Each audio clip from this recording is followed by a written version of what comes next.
तो इस तरह चेहरे बदलते रहते हैं, चेहरे आते जाते रहते हैं। राजनीति में समय के अनुसार निर्णय लिया जाता है और आज समय के अनुसार पार्टी ने निर्णय लिया है कि 2022 का चुनाव योगी आदित्यनाथ जी के नेतृत्व में लड़ा जाएगा। निषाद पार्टी को अपने भविष्य की चिंता करनी चाहिए। वो भारतीय जनता पार्टी के सहयोगी दल है, इसलिए भारतीय जनता पार्टी उनका सम्मान करती है। लेकिन जब भारतीय जनता पार्टी नहीं रहेगी तो निषाद पार्टी कहाँ रहेगी, इसलिए उनका वजूद भी भारतीय जनता पार्टी पर ही निर्भर है। उत्तर प्रदेश में चुनावी सरगर्मी बढ़ने लगी है। मेरे साथ इस वक्त मौजूद हैं उत्तर प्रदेश के कैबिनेट मिनिस्टर स्वामी प्रसाद मौर्य जी। स्वामी जी, बहुत स्वागत है आपका आज तक पर।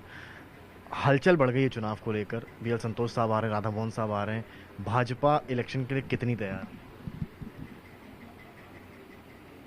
पूरे जोश खरोश के साथ भारतीय जनता पार्टी फिर से 2022 विधानसभा चुनाव उत्तर प्रदेश का जीतने की तैयारी कर चुकी है और उसी क्रम में हमारे सभी वरिष्ठ नेताओं के कार्यक्रम लगेंगे और जिस तरीके से 2014, 2017, 2019 में भारतीय जनता पार्टी ने सभी चुनाव पर कमल खिलाया है, विजय परचम लहराया है, उसी तर्ज पर 2022 विधानसभा चुनाव उत्तर प्रदेश में भी हम विजय परचम लहराएंगे, पूर्ण प्रचंड बहुमत की सरकार बनाएंगे। भाजपा के लिए CM फेस सर कौन रहेगा? स्वाभाविक रूप से जब वर्तमान में मुख्यमंत्री जी हैं योगी आदित्यनाथ जी और उन्हीं के नेतृत्व में चुनाव लड़ा जाएगा, तो अभी तो फिलहाल हमारे पास चेहरा है। जब चेहरा है तो हमें दाएं बाएं झांकने की आवश्यकता नहीं है।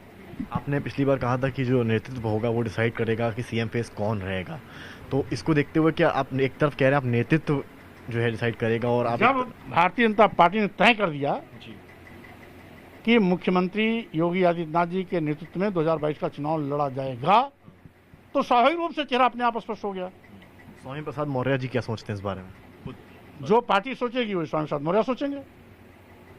सर, पार्टी को लेकर जो है आज निषाद जी भी आए हुए हैं यहाँ पे, डॉक्टर निषाद।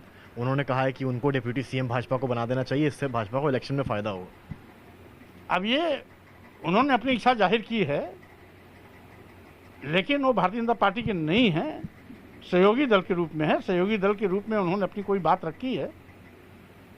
अब पार्टी उसे मानती है नहीं मानती है उसके लिए बाध्य नहीं है। उन्होंने अपने मंतव्य रखे हैं, इसलिए उस पर हमें कोई टिप्पणी करने की आवश्यकता नहीं। डॉक्टर निषाद ने यह भी कहा है कि अगर पार्टी उनके साथ नहीं जाती है तो जो गत उनकी पंचायत चुनाव में हुई थी वही इस इलेक्शन में भी हो सकती है। अब भारतीय जनता पार्टी की गति होगी या नहीं होगी, लेकिन निषाद पार्टी को अपने भविष्य की चिंता करनी चाहिए। वो भारतीय जनता पार्टी के सहयोगी दल है, इसलिए भारतीय जनता पार्टी उनका सम्मान करती है। लेकिन जब भारतीय जनता पार्टी नहीं रहेगी तो निषाद पार्टी कहाँ रहेगी, इसलिए उनका वजूद भी भारतीय जनता पार्टी पर ही निर्भर है। सर, डिप्यूटी CM की बात आप क्या सोचना है आपका कि वो कह रहे हैं कि अगर Keshav Maurya being OBC face वो डिप्यूटी CM बन सकते हैं, तो निषाद जो 160 सीट माना जाता है कि कब्जा है यूपी में, तो वो क्यों नहीं बन सकते? वो बार बार यही बात दोहरा रहे हैं। अब इस तरीके से अगर जातिवार चेहरे तय होंगे तो हजारों जातियां हजारों CM एक साथ तो बन नहीं सकते। राजनीति में बार बार अवसर आते हैं और नए नए चेहरे भी आते रहते हैं। कभी मुलायम सिंह यादव, कभी कल्याण सिंह जी थे, कभी मुलायम सिंह यादव जी आए, कभी मायावती जी आई, तो कभी अखिलेश यादव जी आए, आज योगी आदित्यनाथ जी आए, बीच में राजनाथ जी सिंह थे और इसके पहले श्री गुप्ता जी थे। तो इस तरह चेहरे बदलते रहते हैं, चेहरे आते जाते रहते हैं। राजनीति में समय के अनुसार निर्णय लिया जाता है और आज समय के अनुसार पार्टी ने निर्णय लिया है कि 2022 का चुनाव योगी आदित्यनाथ जी के नेतृत्व में लड़ा जाएगा। सर, ब्यूरोक्रेसी को लेकर सवाल उठते हैं, मंत्रियों की बातें नहीं सुनी जा रही हैं, ऐसी बातें का डिस्कशन हुआ है। स्वामी प्रसाद मौर्य इस बात से इत्तेफाक रखते हैं या नहीं? अब देखिए, जो प्रशासनिक मामले हैं वो माननीय मुख्यमंत्री जी उस पर प्रभावी कार्रवाई कर रहे हैं, इसलिए कौन क्या उसके विषय में अपना मंतव्य रखता है मायने नहीं रखता है। जो समस्याएं हैं उसका निराकरण कैसे किया जाए इसकी चिंता हमारी सरकार कर रही है।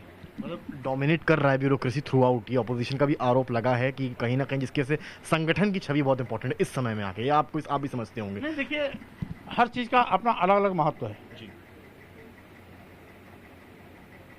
पार्टी का महत्व अपने आप में अलग से सर्वोपरि है, सरकार का अपना अलग महत्व है, और जो हमारी लोकतांत्रिक व्यवस्था है इसमें सबके अपने अपने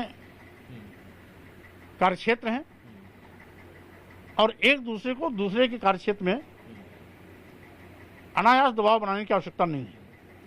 लेकिन अगर कहीं निरंकुशशाही है और संज्ञान में आता है तो उस पर प्रभावी कार्रवाई की जाती है। सर, मीटिंग में हर मंत्री को कुछ ना कुछ काम दिया गया है कि अपने संगठन को मजबूत करने के लिए कराए, आपको भी कुछ दिया गया होगा। पूर्वांचल का एक बड़ा चेहरा है और पूर्वांचल वोट जो है वो भाजपा कहीं ना कहीं जो है उस पर नज़र है, क्योंकि जाट मुस्लिम यादव उनके अगेंस्ट है, जयंत चौधरी अखिलेश के साथ है।